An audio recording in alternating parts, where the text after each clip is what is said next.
principal designer at Lunar Energy, a smart battery company enabling the decarbonization. Like Elizabeth, you have an incredible record of experiences being, since 1995, already involved in designing digital products and services. You were at BBC then, at Nokia, and later, starting in 2009 until 2013, principal at Berg, which we still remember. Sorry for the little printer out, I should have mentioned that. But a great design and invention company based in London that had projects exhibited in many places, from MoMA to FT, Fast Company, Wired, and Marvel Comics. Then you moved to New York to join Google Creative Labs, where you did a lot of fun stuff, from Google Expeditions to Sunroof. 2016, come back to London as part of the Google's research division, so there are some ties there, where you worked on AI concepts for hardware and services, and now Lunar. Yeah, feels like a test. I'm like, yes, I did that. Yes, I did that. Check. I remember, yes. I remember. Now, looking forward to your talk. Okay. So you don't need this, right? Yes, I think this will work. All right. Let's hope. I think that actually the screen saying no signal was also maybe appropriate, but we'll see. Let's see if this works. First of all,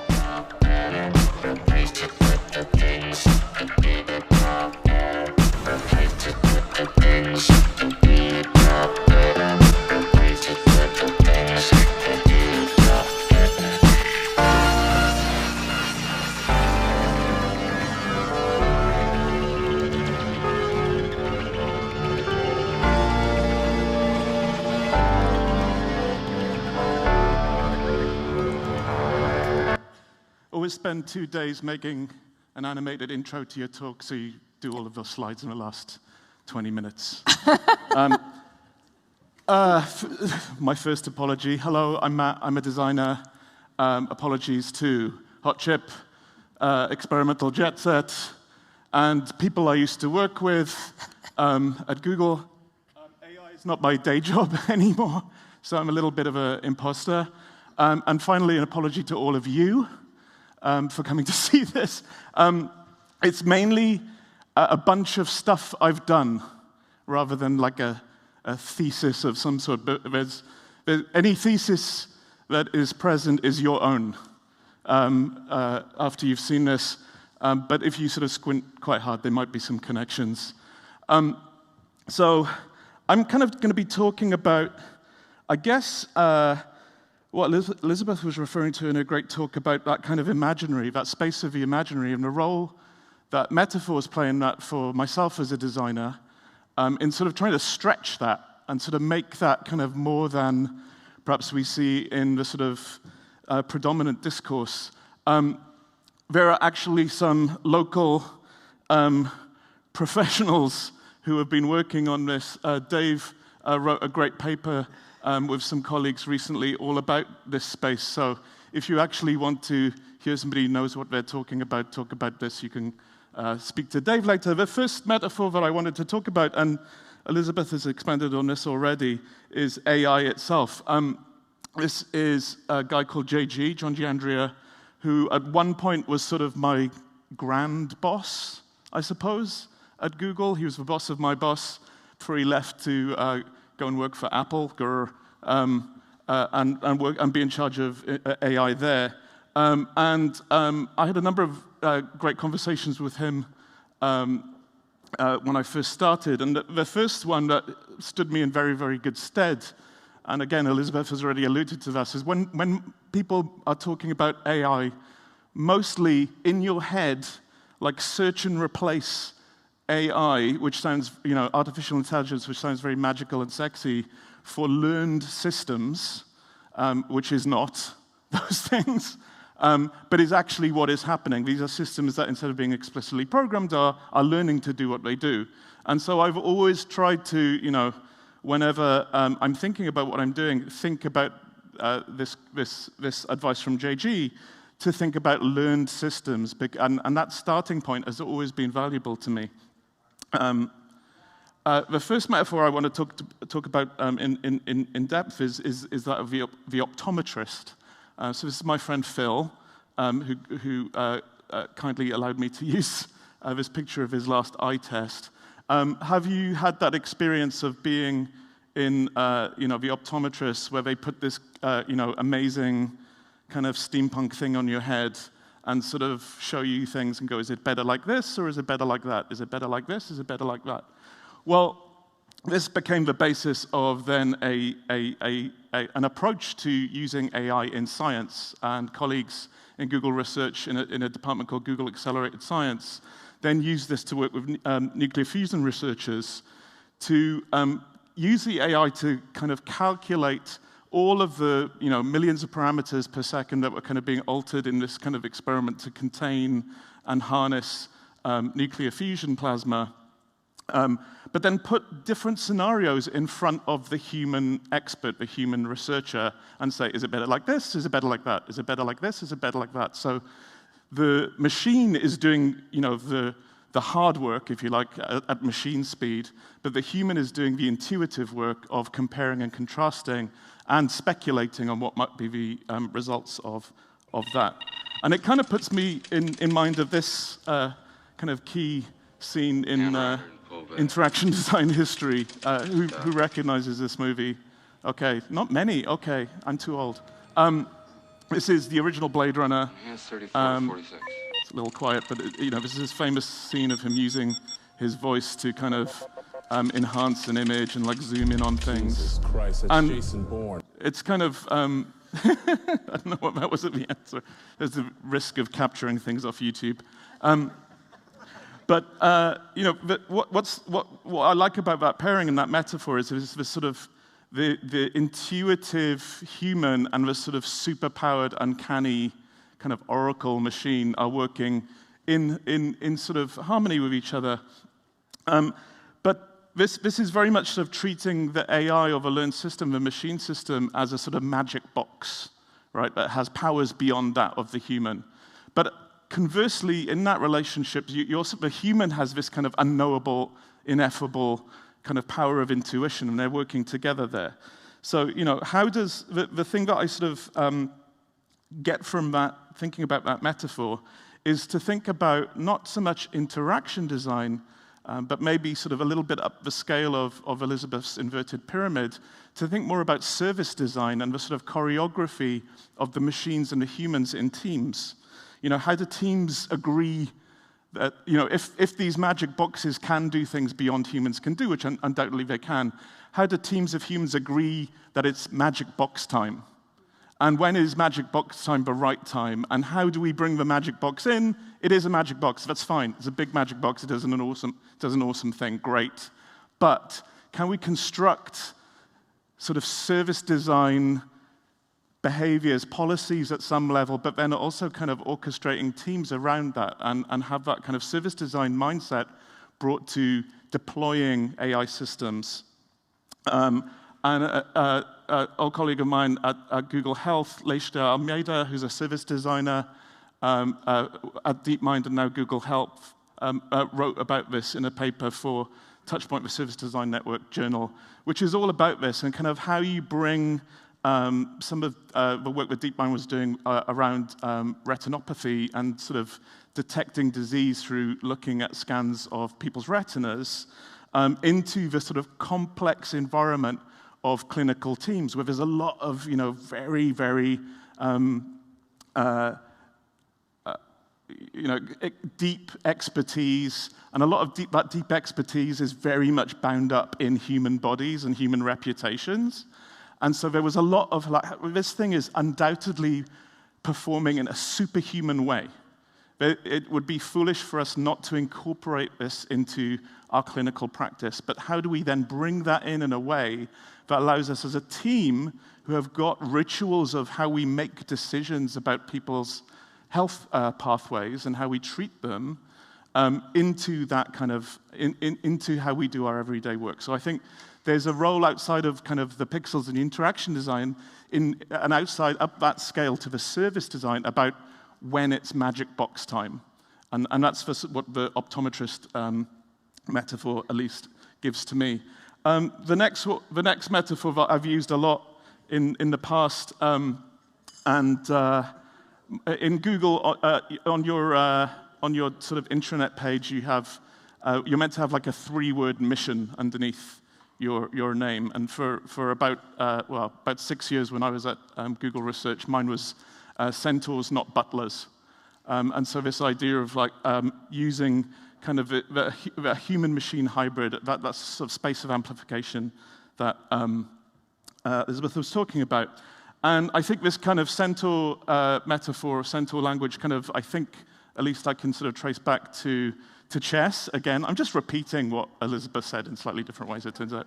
And Garry Kasparov, who sort of famously was very narrowly beaten by IBM's Deep Blue, then sort of came back and sort of manifested this world of Centaur chess, where he had teams of instead of AIs versus humans in a game of chess, he had teams of AIs and humans playing against other teams of AIs and humans. So it becomes a little bit like Formula One or something, where you have like a constructors championship almost happening at the same time as the human championship. I am just showing exactly the same animated GIFs as Elizabeth, it turns out. So when I started investigating the sort of Centaur interactions back in 2016, the state of the art was kind of those kind of auto-completion algorithms that Elizabeth was showing in things like Gmail that you've used before. But fast forward to right now, and another part of my apology around this talk is you all have Twitter and you're all reading these papers, so sorry for pointing out things you've already seen. But this very recent paper around, first of all, the advances in large language models, and I suggested yesterday we have like a GPT-3 like swear jar, where we all like put a euro in whenever we mention it. But this paper here, which was tweeted here by Xunyun Yao, which is about connecting the LLMs, large language models, for generating text and auto-completing and sort of creating content to then control and acting. So having large language models generating controls for other models which are then controlling tools in the world. And I think this is kind of, to use an academic term, bonkers. And stay watching this kind of stuff.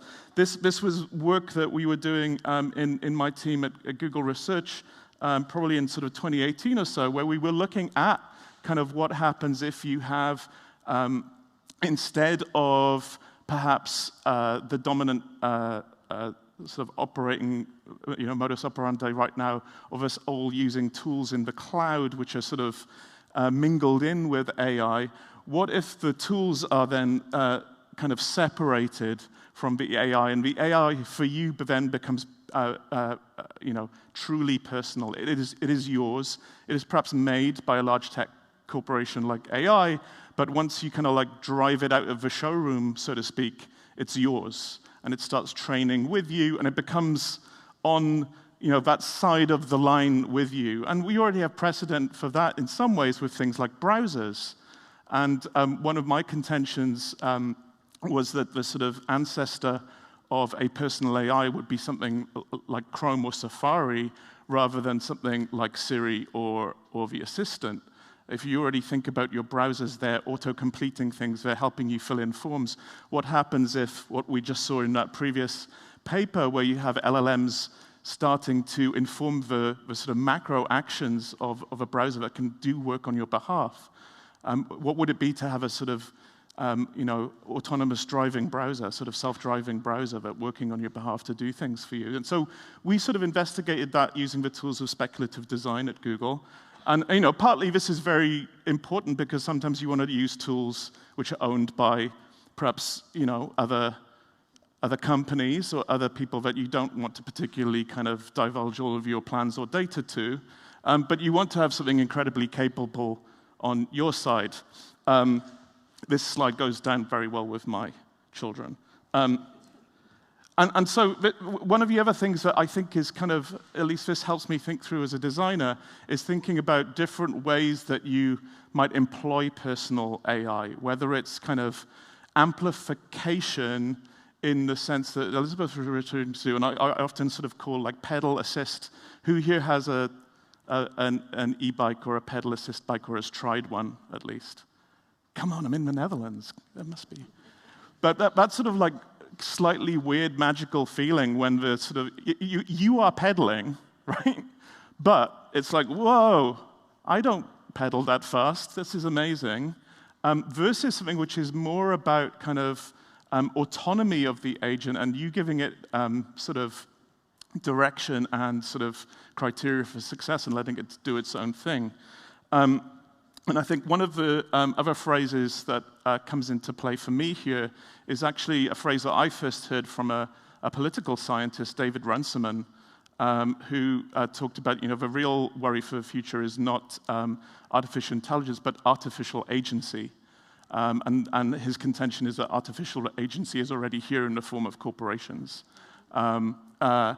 Anyway, some work from our group back in sort of 2018, working with a London design studio, wonderful London design studio called Special Projects, where we speculated on how you might unbox a personal AI. So if you think about, the moment of having a new gadget, having a new thing, there's that wonderful sort of first minute, hour, day, week where you're really excited and the box is so nice and it's, oh man, it's so well designed that almost the box is not, you know what I mean. And you're kind of unboxing it and you really want to play with it. How do you use that time to get familiar with the capabilities of something like a personal AI? How do you practice? How do you play with this new thing? How do you teach it through play? And so we speculated on creating sort of safe sort of practice spaces with low risk, low stakes for you to kind of train and work with this kind of agent as yours. You've now, so to speak, driven it out of the showroom. It's yours. It's not Google's anymore. It's your AI. And sort of move it up this kind of slope to co-piloting to that kind of more able to act on its own, that sort of almost in the realms of artificial agency. And so we were looking at kind of ways in which you could kind of, explain, train, experiment, reflect, do, and show off. And this framework came from talking to teachers and particularly personal trainers who work with, in the realm of fitness, in the realm of diet, in the realm of mindfulness, introducing new practices to someone and working very personally with them, which was a sort of fascinating research project in itself. On the other side of the Centaur scale, if you like, the sort of pedal assist side, I think there's this kind of curious sense of embodiment, that moment where you realize that it's not you, but it is you. You're suddenly assisted and amplified, and kind of thinking about literally embodiment in that, and thinking about how your body and your hands and the way that you interact with these things might actually kind of work there. This is a project from the group I was working with in Google Research right when I joined there, called Clips, and it's a camera. It doesn't have a viewfinder. What it does have is an on-device AI. And so the one interaction that you do have is a big button, which is a shutter button. It takes a picture. But it's also a training button. You are teaching the AI that out of the box is trained on things that generally humans like other humans, generally. Other humans smiling and doing things. And when you press the button, it starts to train that AI, and it trains it on device. And the reason that's important is not just privacy and performance and those sorts of things, it's also energy. These are small, personal devices. They need to be incredibly frugal and energy efficient. And Pete Warden, who has worked a lot on TensorFlow and the various kind of mobile versions and tiny versions of TensorFlow, wrote this post in 2018. It's still really, really stands the test of time. The bit I want to kind of emphasize is actually the physics of this. I won't read this out, but effectively, if you are basing your learned systems, your ML systems, your AIs in the cloud, you are always fighting against the energy you will need to talk to the cloud. The moment you spin up a radio to speak to the big brain in the sky, you're draining your battery. So there's a lot of common sense in energy terms in making your AI act in a situated way at the edge of the network on a device, not just because you want to make it private and personal, but also just for physics, which, if you cannot argue the sort of more kind of societal or designerly sort of concerns around privacy, go at the engineers with the physics. That kind of works sometimes. And just another sort of proof point, the sort of emeritus founder, one of the founders of ARM, Rob Aitken, talking about kind of this needs to be the path of the future, thinking not just about performance, but thinking about energy versus performance, and thinking about kind of how we architect and design for that. Very quickly, another example of this from time at Google, working, in Google Research, we were sort of trying to get things into products all of the time, and I worked a lot with the hardware team. One of the things which we sort of pushed for and sort of made into a feature which is still very, very popular is the Now Playing functionality, which works entirely on device. Very, very small footprint, very, very efficient. You could, obviously there was prior art in this sort of realm, as fast companies say, with companies like Shazam, but they were talking to things in the cloud. And so the performance, the privacy, and the physics of this made it a sort of, a real sort of winner.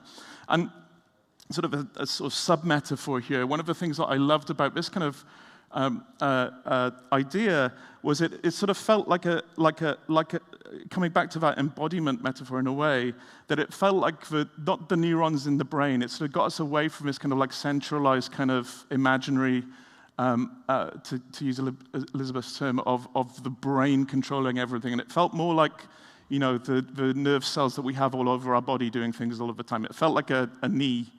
It felt like a knee reflex or something that was just doing this thing all the time and doing it incredibly well. And so this, again, sort of stretched that envelope of how we might design AI for me and start to think about, like, okay, well, what if it's not brains? What if it's all knees? So I'll just leave you with that. But, thinking about this, more seriously, thinking about the ways in which you're designing AI, how it's architected, how it is distributed, literally, and making it something which is more distributed, smaller, less kind of a huge large language model in the cloud, which is the overwhelming narrative right now, for good reason. It's so exciting. But what are the other ways that we can design? What are the other things that we should be doing? Another technique which was related to this, which came out of the group I was in, which you may know about, is federated learning.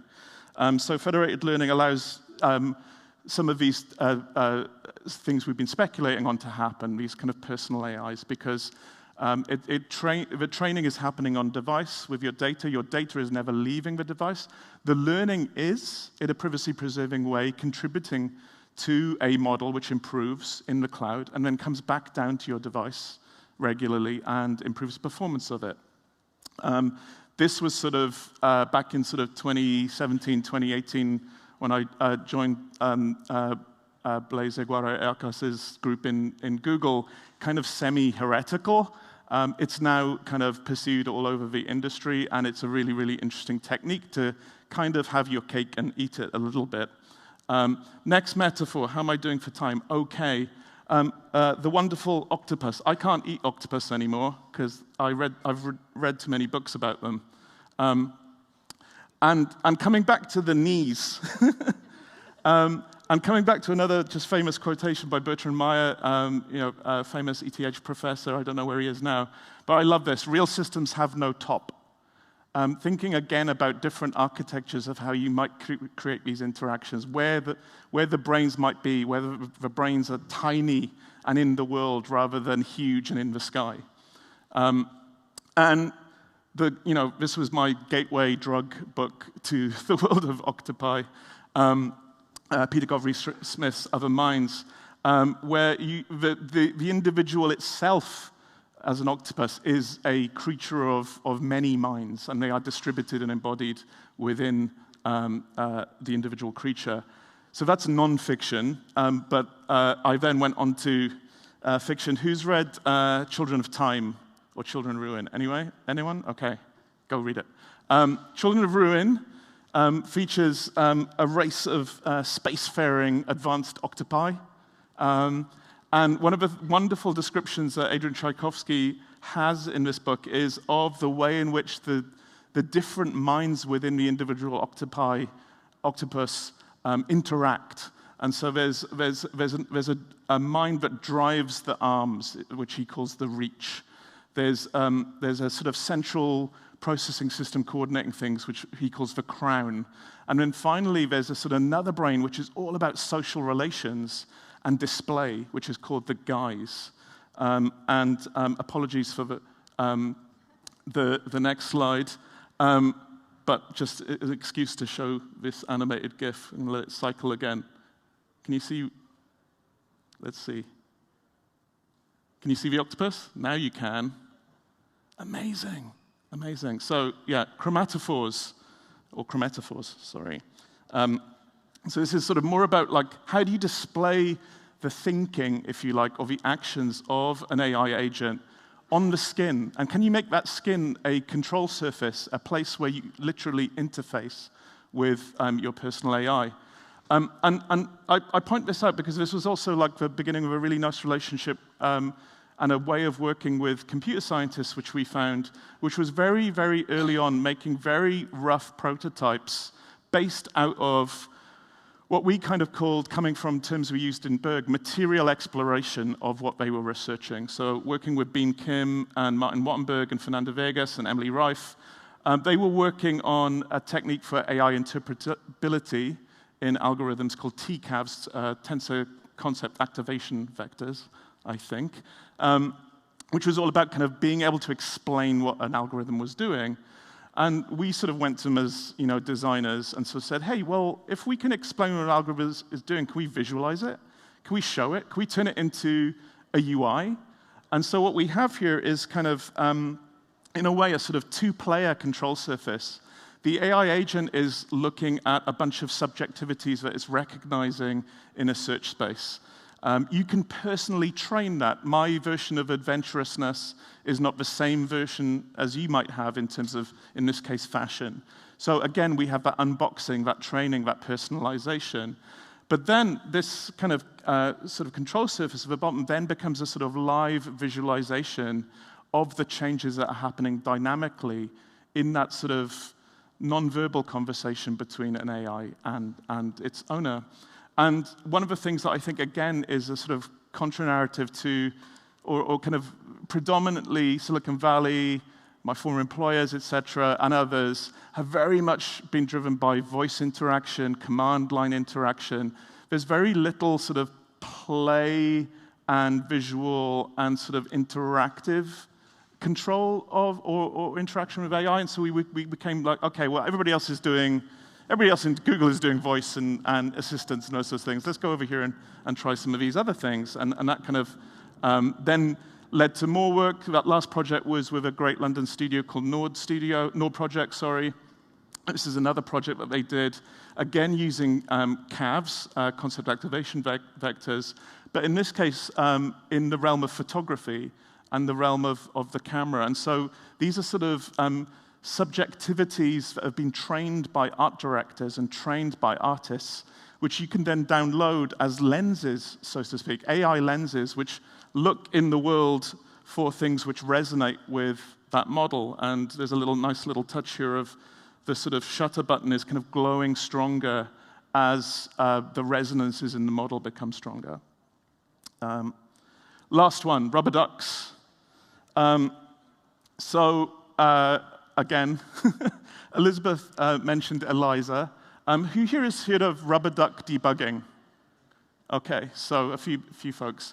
So rubber duck debugging, if you don't know it, is effectively, if you have a problem or you have a creative block of some kind, if you explain what that problem is out loud to a rubber duck, canonically, or it can be anything. It could be Tom Hanks's volleyball. It could even be another human being, if you so wished.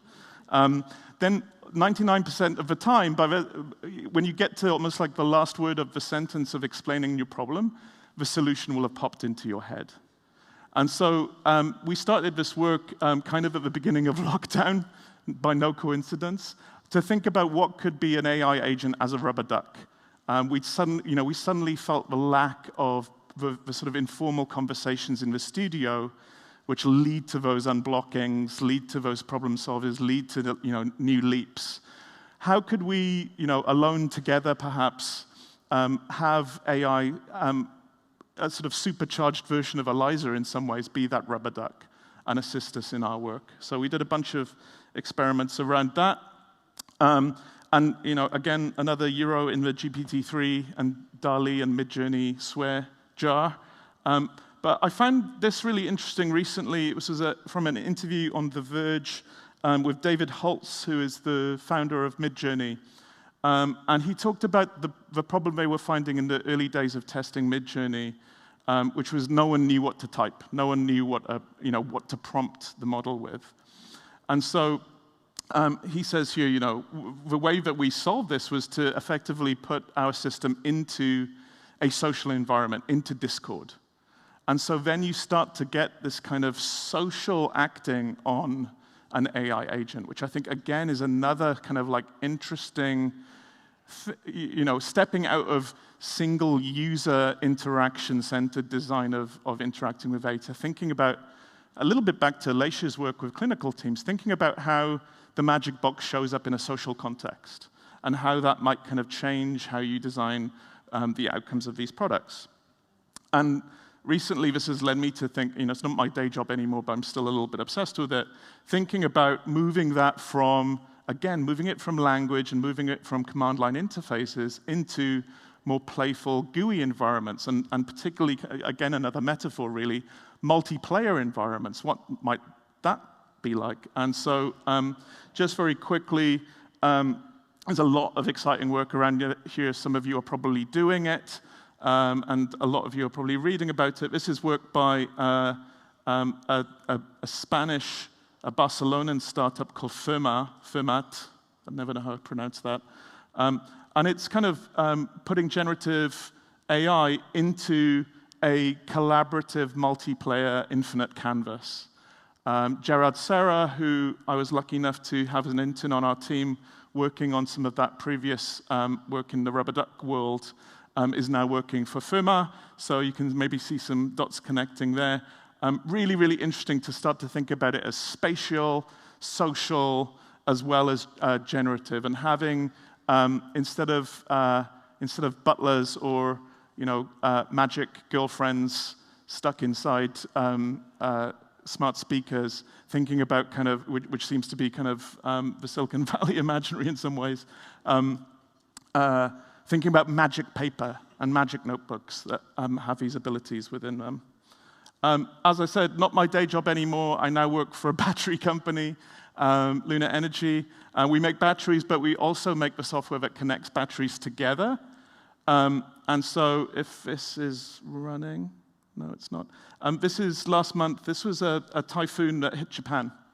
And we have a big fleet of batteries that are connected together with our grid share platform, mainly with a company called Itochu in Japan. And this is sort of data from that. Is it? Yeah, there you can go. So what you sort of see here are all of these kind of interconnected distributed intelligences reacting to the weather information, the weather predictions they're getting. And you can probably see, if it cycles again, they're preparing. They're backing up the batteries so that power supply to the grid is not interrupted as the typhoon comes back. And just lastly, that leads me to the question of today, are we designing the AI we need? And I'm very, very interested in the recent announcement of the Antikythera initiative. Have others seen this? Benjamin Bratton, notably part of it, looking at this idea of the site of AI design being the planet and being kind of very fact that we know of anthropogenic climate change is something which was enabled by planetary scale computation. What can we invent and design to weather the storm that is coming?